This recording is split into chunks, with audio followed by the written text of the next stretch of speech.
Welcome back to our channel. So today we'll be reading Disney's Mulan. Long ago, the Emperor of China ordered that a great wall be built to protect his empire from the evil Huns. In those days, a son brought honor to his family by being a brave soldier. A daughter brought honor to her family by being a good wife. So it was that young woman visited a matchmaker so that they would find them a husband. They had to impress the matchmaker. One morning, a young woman named Mulan was being prepared to visit the matchmaker. Mulan was nervous. She wasn't like the other girls. She could look proper, but could she act properly?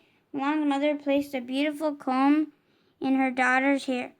"There, you're ready," she said. "Not quite," Mulan's grandmother said. "You'll need something for good luck." Then she tied a small insect cage around Mulan's waist. "With this cricket, even you can't blow it."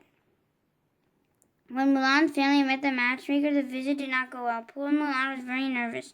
Then Mulan's lucky cricket escaped from his cage and landed on the matchmaker's dress. The matchmaker was terrified.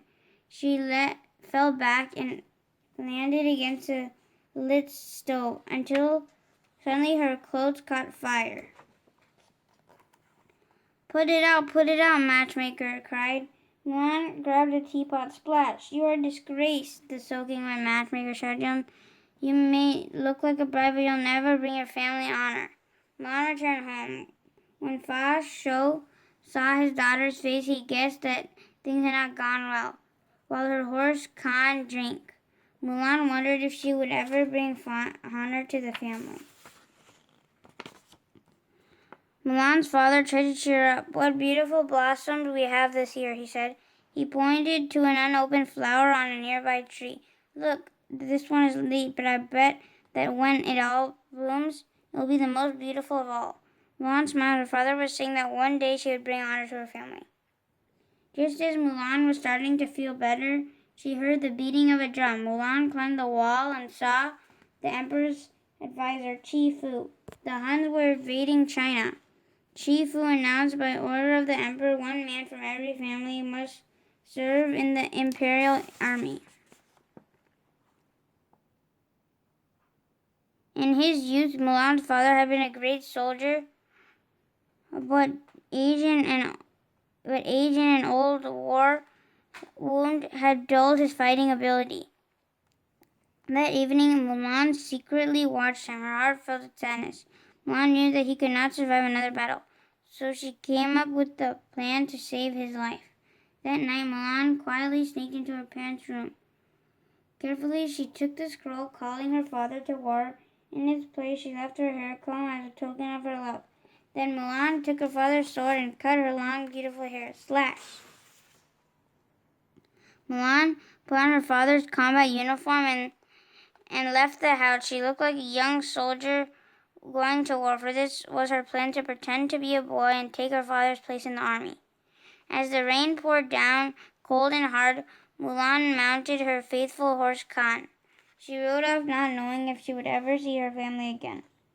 Later that night, Mulan's parents discovered what she had done. They were shocked. Impersonating a soldier was a crime, and if Mulan were caught, she would be killed.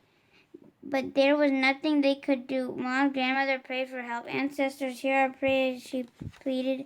"Watch over Mulan." Outside in the garden temple, the Fa family's sisters heard the old woman's prayer. The spirits agreed to send a guardian to help Mulan. A little dragon named Mushu volunteered. Mushu had been demoted from his position as a family guardian. The ancestors laughed at him. The ancestors had no faith in Mushu, so they ordered him to use his gong and awaken the most powerful guardian of it all, the great stone dragon. Mushu approached the old statue. "Yo, Rocky," he called. "Wake up." The great dragon did not wake up, so Mushu climbed on it and loudly banged the gong against his ear. "Hello, hello," he yelled. Suddenly the dragon's ear broke off. "Uh-oh," Mushu said. The entire statue began to crack, and it crumbled to pieces. "Oh no, they're going to kill me," said the panicky dragon. Just then, Mushu saw Mulan's lucky cricket. Kirky gave Mushu an idea. If Mushu could turn Mulan to a war hero, then the ancestors would forgive him and make him a guardian again. So Mushu and Kirky followed Mulan. But the little dragon was afraid that Mulan would not trust him, so he cast a giant shadow himself to make her think he was a big and wise and powerful dragon. The tiny Mushu then stepped out from behind some rocks. Who are you? Mulan asked with surprise. Who am I? I'm the powerful and pleasurable, the indestructible Mushu, he replied. Pretty hot, huh? Mulan wasn't sure, but she didn't let him join her. She would need all the help she could. Later that day, Mulan reached the Imperial Army camp, where she met 3 recruits, Yao Ling and Qin Po. Mulan tried to act like a man and slapped Yao on the back, but instead of starting a friendship, poor Mulan started a fight. They stopped fighting when Captain Shang spoke. Soldiers, tomorrow the real work begins. The next day, combat training began. Shang fixed an arrow to a tall pole and ordered Yao to get it. But first he tied 2 heavy bronze discs to Yao's wrist. One disc represents strength, Shang said. The other represents discipline. You need both to reach the arrow. Yao could not climb the pole. No one could. In the day ahead, the recruits trained hard to be good soldiers. Training was difficult for Mulan. Then, just when it seemed Mulan would never be a soldier, she realized how to climb the pole. Mulan tied the disc together and used their weight to pull herself up the pole. The soldiers cheered. Even Shang smiled. All the training paid off. The recruits were now ready to fight. Days later, they were marching through a mountain pass. Suddenly, arrows began falling from the sky. They were being attacked by the Huns and their evil leader, Shan Yu. Shang ordered his men to fire the cannons. Boom, boom. But the cannons were not enough. The Huns were winning. Aim the cannon at Shan Yu, Shang cried desperately. Just then, Mulan had an idea. She grabbed the last cannon and fired it, but instead of shooting at Shan Yu, she aimed at the snow-covered mountain above him. Wham! The cannon shell exploded into the mountain peak. Such as the mountain began to rumble and the snow started to fall. Mulan's plan worked. The noise had an avalanche. Shan Yu saw what Mulan had done and tried to attack her, but he was too late. Soon the Huns were completely buried in the snow.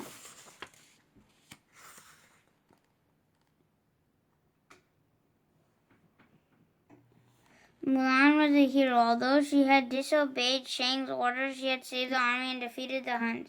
You're the craziest man I've ever met, Shang said to Mulan, and for that I owe you my life. From now on, you have my trust. Mulan felt weak. She had been wounded by Shan Yu. Suddenly, the girl fainted. Mulan was taken to the medic's tent, where the doctor discovered the truth. The brave soldier was a woman. Shang was shocked. I did it to save my father, Mulan explained. Shang did not answer. While Mulan was a hero, she had committed a terrible crime and must be punished.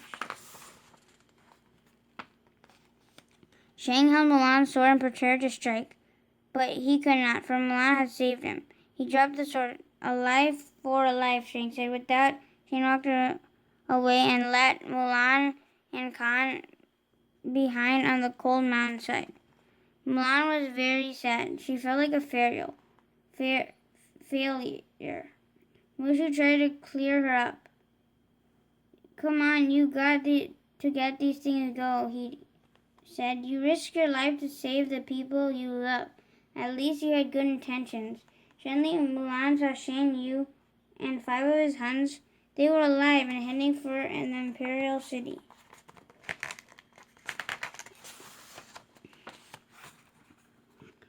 We have to do something, Mulan cried. With that, she jumped up, grabbed her sword, and ran toward Khan. Mushu hesitated. Are we in this together or not? Mulan asked the little dragon. Yeah, Mushu agreed. Let's go kick some honey buns. With Cricky in tow, they rode off to the imperial city. Mulan arrived in the imperial city to find Shang and his men in a parade, celebrating the defeat of the Huns. Shang, Mulan cried, the Huns are alive, they're in the city. Why should I believe you? Shang replied coldly. Shang ignored Mulan. He rode off to the imperial palace to meet the emperor. At the palace, Shang met the emperor. Suddenly, one of the paper parade dragons ripped it open. It was the Huns. They had hidden in the dragon so that they could attack the emperor. The villains knocked Shang down, captured the emperor, and locked him inside the palace. Mulan rejoined her friends to save the emperor. They had to get inside, but how? Mulan had an idea. She, Yao Ling, and Shang Po dressed like women to trick the Huns. With Shang, they climbed the palace pillars.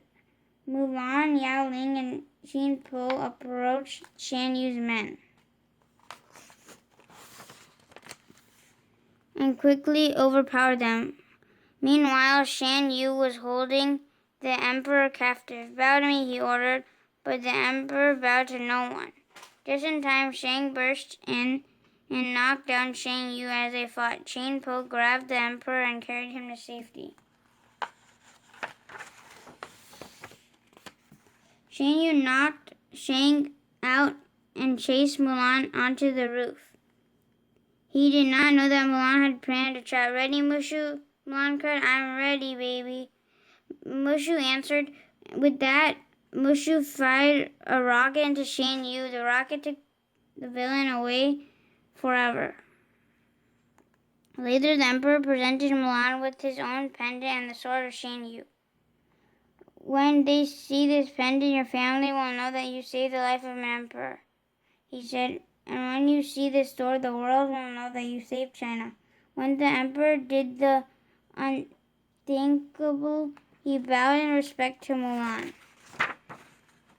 Mulan returned home. Her mother and grandmother were wept with joy, and her father was filled with pride. Soon Mulan had an unexpected visitor. It was Shang.